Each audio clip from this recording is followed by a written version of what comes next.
Hello अस्सलाम वालेकुम, welcome to Minty reaction. आज रिकॉर्डी आप लोगों के साथ मिलकर देखने के लिए आपके सामने मौजूद मैं लुकमान और मैं हूँ आदिल। आज एक बहुत सैड डे है जब इरफान खान हमसे अलग हो चुके हैं। आज एक बहुत बड़े एक्टर थे जिनका आज इतनी अचानक से न्यूज़ आई है। ये बहुत ज़्यादा सरप्राइजिंग था। वो बाद में मुझे पता चला कि वो कैंसर पेशेंट थे, कैंसर पेशेंट जिसकी वजह से ये हुआ। और मैं अभी शाम के टाइम मतलब इफ्तारी से थोड़ी देर पहले रैंडमली मोबाइल स्क्रॉल कर रहा था तो अचानक लोगों के स्टेटस लगे हुए थे फेसबुक पे भी, व्हाट्सएप पे भी, इरफान खान। तो मैंने तो जितने अपने न्यूज़ फीड जहाँ मैंने देखा पूरा इसी तरह इसी न्यूज़ से थी, फेसबुक पे शेयर हो रहा था। फिर मैंने साथ ही न्यूज़ चैनल खोला तो वो न्यूज़ आ रही थी, पाकिस्तान चैनल्स पे भी न्यूज़ चल रही थी कि ये हो गया। फिर मैंने व्हाट्सएप खोला, इंस्टा खोला तो कुछ लोगों के मैसेजेस भी आए हुए थे जिसमें मैंने पूछा तो मुझे बताया कि वो कैंसर था उनको। फिर वो सारी डिटेल बता इतनी अचानक से न्यूज़ आई। पहले तो मुझे यकीन ही नहीं आ रहा था कि यार ये सच हो सकता है। मैंने तो सुना भी नहीं था वो कैंसर पेशेंट हैं। एकदम से मुझे शौक लगा सीरियसली। मतलब he was a young man और यंग एनर्जेटिक बंदा, इतना बहुत फेमस सेलिब्रिटी थी यार, बहुत बहुत अच्छे इंसान। बिल्कुल इंडिया पाकिस्तान इक्वली वो फेमस थे। यहाँ पर Exactly. इतने सारे फैंस हैं। मैं एक चीज बताता हूँ, यहाँ पे ये हुआ है आज की तारीख में कि मतलब कितना लोग ऑन करते थे पाकिस्तान में उनको, कि पाकिस्तान की एक बहुत बड़ी, मैं पॉलिटिकल अब उनका नाम नहीं लेता, पॉलिटिशियन है पाकिस्तान की एक फीमेल, उन्होंने ट्वीट किया इरफान खान की डेथ पे और उन्होंने लिखा he was one of the best Pakistan है। तो उन्होंने वो गलती से इंडिया की जगह पाकिस्तान लिख दिया। मतलब दिस इज द लेवल कि कितना लोग ऑन करते थे। पाकिस्तान में भी सबको उतना ही दुख है जितना इंडिया में सारों को। हॉलीवुड से उनके लिए ट्रिब्यूट्स आए हैं, मतलब उनकी आप चेक कर सकते हो कितना फेमस लेवल है वो उनका है ना यार। He was too good. और मुझे वो सारी मूवीज रिवाइंड होना शुरू हो गई भी।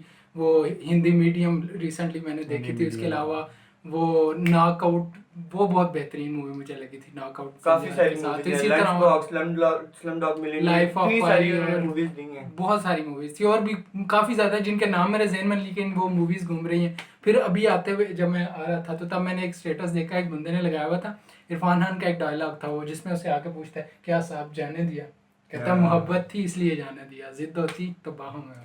इस तरह से और बहुत सारे डायलॉग्स जो हैं जिस वक्त पूरी वो फेसबुक पे न्यूज फीड्स भरी हुई थी। एक बड़ा इमोशनल सा कोट मैंने अभी आते हुए देखा, उसमें था, Irfan we know that you are an outstanding actor, stop acting and get up now. उस पे यार बट ये दूसरी बात ये कि अभी एक तो रमज़ान है ऑब्वियसली ये, और साथ में लॉकडाउन चल रहा है, तो उनकी फैमिली के लिए भी काफ़ी ज़्यादा ये टफ टाइम होगा।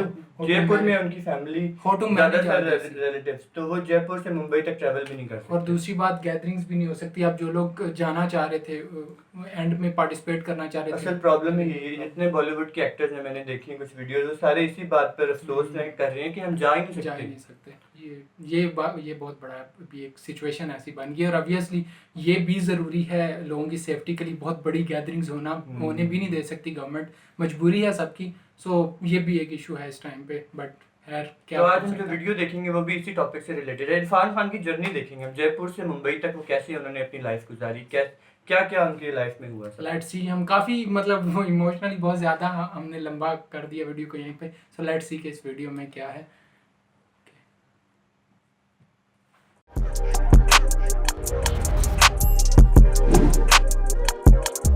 एक ऐसा हीरो जो राजस्थान के जयपुर से आया, थोड़ा सांवला सा, वैसे थोड़ा तो नहीं, थोड़ा ज्यादा सांवला सा, इतना शर्मीला कि टीचर क्लास में नाम पूछती थी तो नाम नहीं बता पाता था, और आज उसका नाम पूरी दुनिया जानती है, इरफान खान।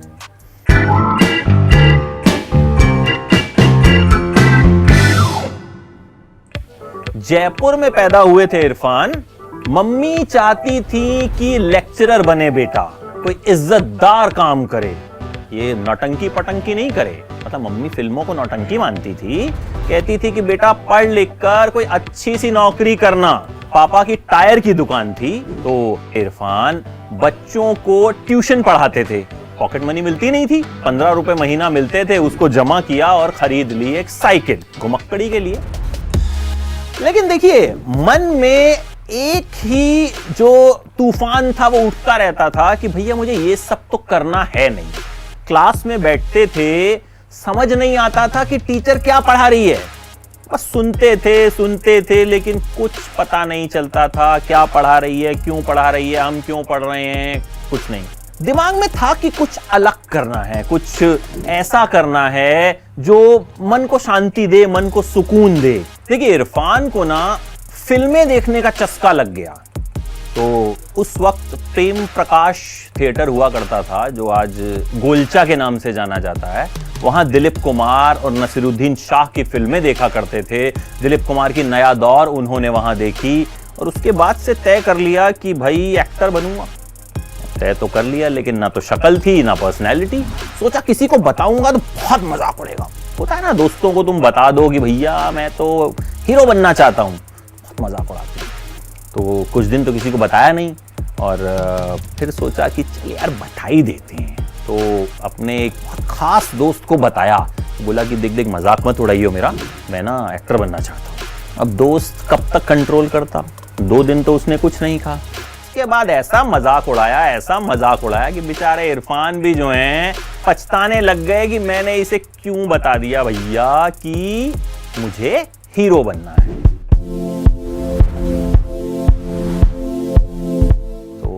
चले गए भाई साहब NSD।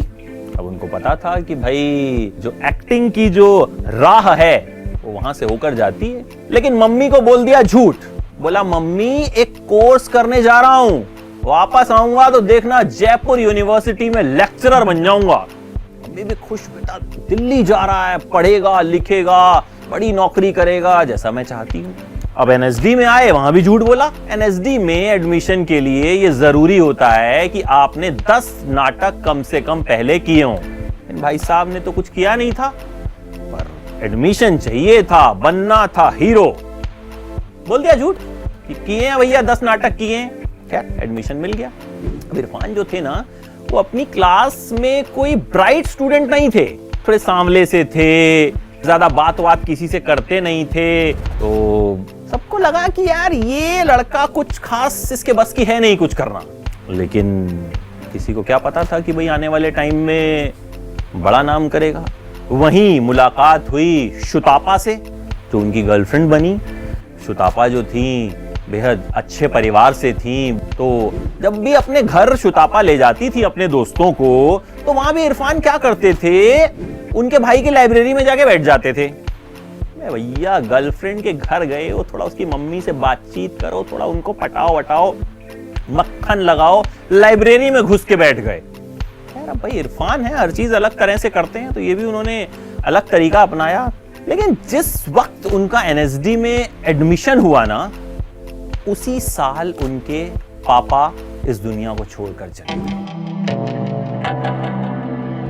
इरफान परिवार के सबसे बड़े बेटे थे, परिवार की जिम्मेदारी उन पर आ गई। मिडिल क्लास फैमिलीज में होता ऐसा है कि बड़े बेटे पर जिम्मेदारी आती है, तो इरफान पर बड़ी जिम्मेदारी आ गई। पापा की दुकान पर बैठना शुरू किया। क्या करते, एक तरफ सपना था, एक तरफ परिवार था, मन में बहुत सारी उलझन थी कि करूं तो क्या करूं।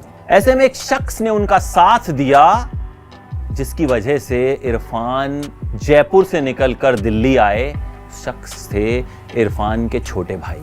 इरफान के छोटे भाई ने कहा, मैं परिवार की जिम्मेदारी संभालता हूं, तुम जाओ और अपने सपने को सच करो। तो इरफान वहां से नेशनल स्कूल ऑफ ड्रामा में आ गए। वहां मीरा नायर ने उन्हें फिल्म सलाम बॉम्बे के लिए साइन कर लिया। मीरा नायर जैसी बड़ी डायरेक्टर इरफान जैसे न्यूकमर को साइन कर ले, उनके लिए बहुत बड़ी बात थी। पहले उन्हें लीड रोल के लिए साइन किया गया। बहुत खुश हुए इरफान की, मतलब कॉलेज में जिस लड़के को कुछ नहीं समझा जाता था, उसे लीड रोल के लिए साइन कर लिया गया। यार उसके बाद मीरा नायर ने उन्हें बताया कि देखो भाई, लीड रोल में तुम्हें नहीं ले रही हूं, तुम्हारा रोल दूसरा कर देती हूं। मैंने कहा कोई बात नहीं भाई, मैं तो फ्रेशर हूं, नया हूं, न्यूकमर हूं, मुझे कोई रोल मिल जाए। वर्कशॉप शुरू हुई। 2 महीने तक तैयारियां चलती रही फिल्म की। 2 महीने बाद इरफान को बताया गया कि भाई साहब, आप इस फिल्म में काम नहीं कर रहे हैं, आप उस कैरेक्टर को सूट नहीं करते। सोचिए, 2 महीने तक इरफान ने फिल्म की यूनिट के साथ रिहर्सल की, प्रैक्टिस की, उस कैरेक्टर में घुसने की जी जान से कोशिश की, लेकिन बाद में उनका रोल ही हटा दिया गया। तो इरफान ने उस क्रू को गुड बाय कहा और निकल पड़े नई मंजिल की तरफ। उसके बाद इरफान को कुछ टेलीफिल्म्स मिली। उन टेलीफिल्म्स को करने का फायदा इरफान को हुआ। टेलीफिल्म्स के बाद सीरियल मिलने शुरू हुए, लेकिन दिक्कत वही थी कि करना कुछ और था। सीरियल करना उनकी मंजिल नहीं थी, टेलीफिल्म्स उनकी मंजिल नहीं थी। उन्हें बॉलीवुड में आना था, सिनेमा में आना था। लेकिन जब भी वो किसी डायरेक्टर को फोन करते थे कि सुनिए मैं इरफान खान बोल रहा हूं, बोले कौन इरफान खान? कभी कोई बोल देता था कि अच्छा चलो कल 12 बजे आ जाना। इरफान 12 बजे पहुंचते थे, वहां जाकर पता चलता था कि भैया कौन, किसने बुलाया 12 बजे, बाद में आना। बहुत सारे रिजेक्शंस। लेकिन कहीं ना कहीं स्ट्रगल करते रहे, मतलब मन दुखी होता था, लेकिन लगता था कि ठीक है, ओके, मैं कर लूंगा, हो जाएगा। एनएसडी में ही इरफान के एक साथी थे, तिग्मांशु धूलिया, जो मशहूर डायरेक्टर हैं। उन्होंने भी इरफान के साथ ही जो है ये कोर्स किया था। तो तिग्मांशु धूलिया को भी लगता था कि नहीं, इस लड़के में जो है टैलेंट है और मैं जब फिल्म बनाऊंगा तो इसको जरूर कास्ट करूंगा। देखिए, इरफान को स्ट्रगल करते हुए 2 दशक बीत गए, 20 साल। 20 साल में तो कोई भी टूट जाए, लेकिन इरफान नहीं टूटे। इरफान को उसके बाद एक ऐसा ब्रेक मिला जिसने उनकी किस्मत पलट कर रख दी। द वॉरियर, हॉलीवुड फिल्म, और उसमें मेन लीड। सोचिए, जिस शख्स को बॉलीवुड काम नहीं दे रहा था, उसे हॉलीवुड ने काम दिया। इरफान ने द वॉरियर की और छा गए।